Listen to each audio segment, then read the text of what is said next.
Hey, what's up, everyone? Thanks for joining. Here to discuss the big Last of Us news.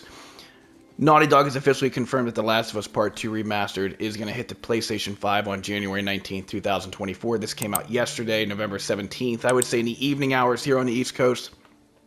If you're on Twitter, there was a lot of buzz, a lot of smoke about The Last of Us Part 2 Remaster circulating, and then an hour later, Naughty Dog officially comes out, confirms it. They drop a trailer.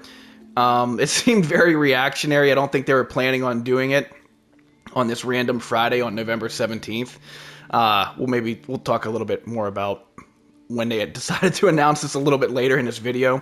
But they came out, confirmed it. They dropped a trailer. They talked about all the specs and features that's going to be released with the game.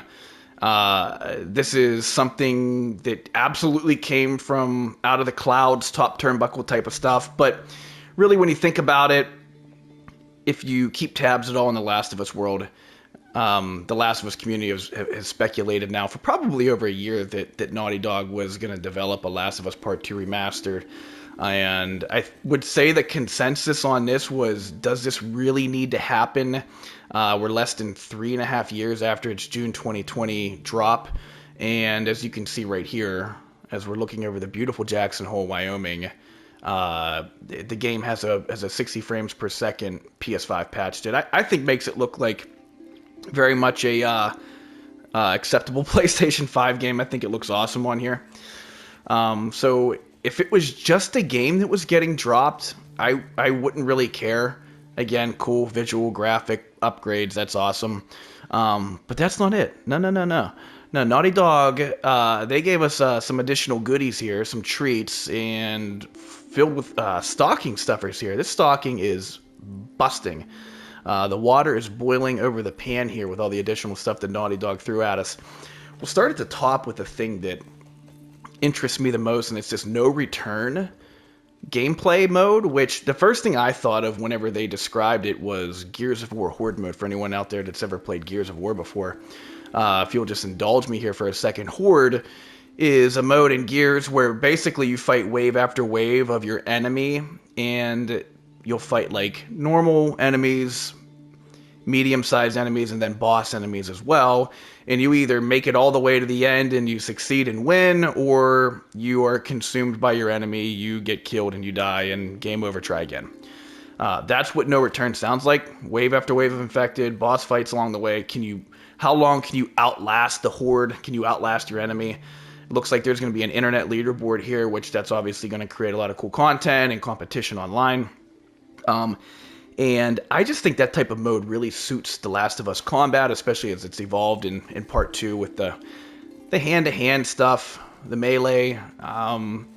Again, I think it'll be very well adapted to a game like The Last of Us. I think it's going to be a lot of fun. My only hope with it is that there's a co-op feature with it. How cool would that be if you had like 2 or 3 companions with you to see how long you could last? If it's just you, while that'll be cool, I think I'd have a lot more fun playing this as like a co-op experience. So we'll keep an eye on that. There's gonna be unlockable characters with it, so it's not just playing as Joel or Ellie or Abby. From what I understand, I guess you can play as like Lev or Yara or Dina or Jesse, Maria, Marlene, Owen, you name it. I would imagine that the sky's the limit with all the unlockable characters we'll get. If you actually look at the trailer, it looks like you can play as Lev. Lev is in the trailer briefly. So Lev looks like an unlockable character, and it's really cool. Again, you'll be looking over the shoulder as someone you've never looked over the shoulder before in this game, and I think that'll be a really cool component. The other thing are these lost levels. From what I gather, it's going to be, I think 3 lost levels, or basically levels in this game that didn't quite make the final cut.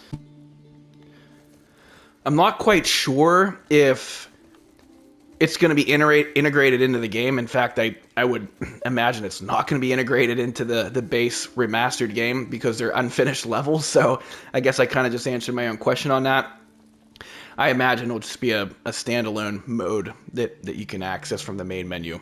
Looks like there'll be dev commentary over it, talking about their vision for that particular level, maybe why it didn't make it to the final cut of the game. But you're going to play a level, or a couple, or 3, levels that are made for The Last of Us Part 2 that we've never seen before. So just taking a peek behind that will be really cool. Let me take a look here at the other stuff. There's a guitar free play. I don't care about that.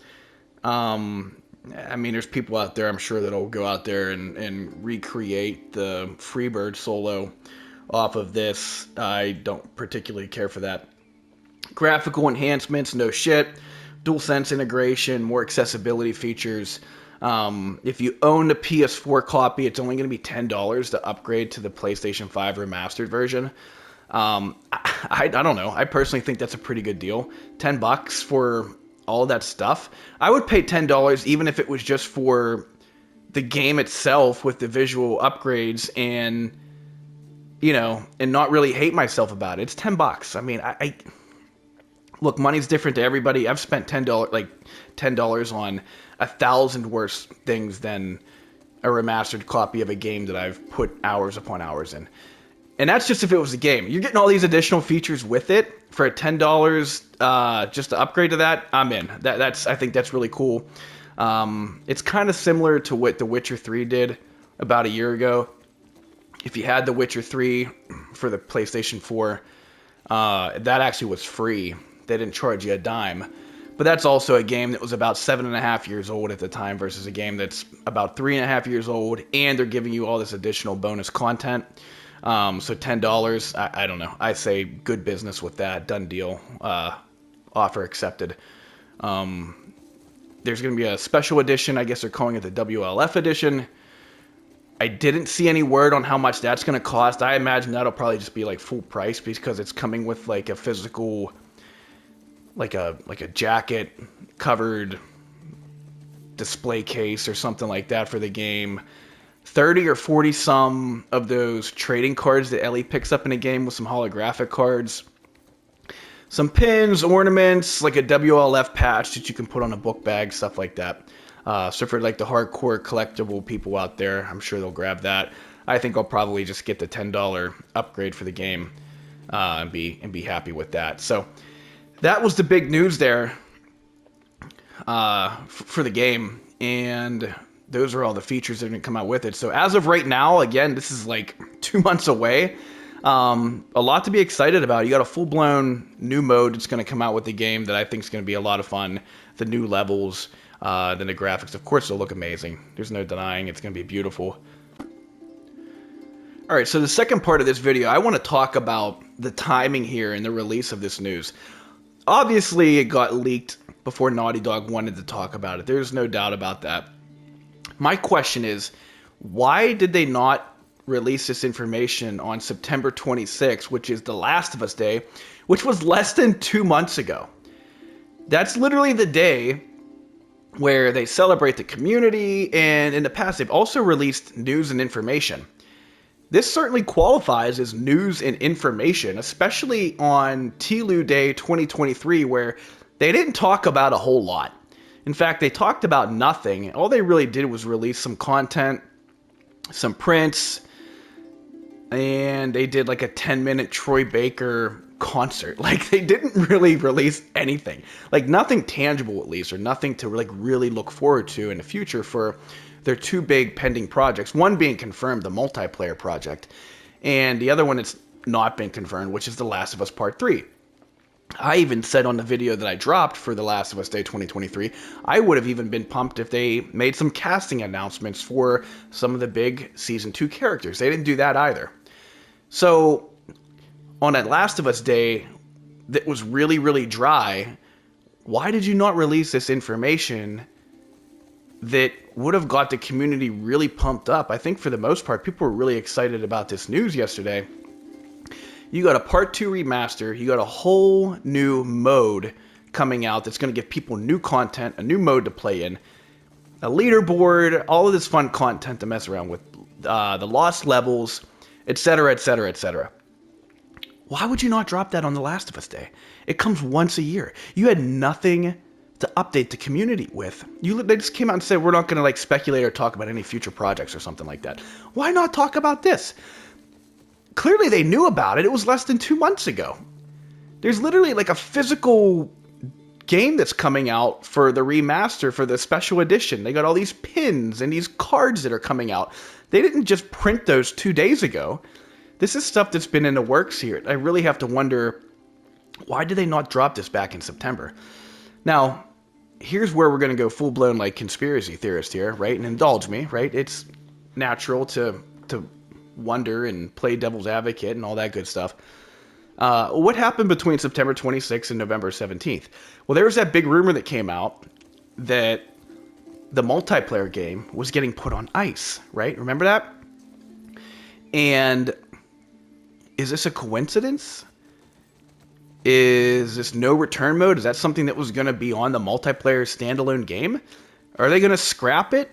Are they just going to scrap the standalone version of the multiplayer game and they're just going to integrate it eventually when it's done on The Last of Us Part 2 Remaster? Those are the questions that I have. I don't know at this point if that rumor has any type of weight behind it. Naughty Dog's not come out and said anything about it. We have no idea. So again, is this going to be a standalone multiplayer game that's eventually going to come out and be its own thing, its own physical thing?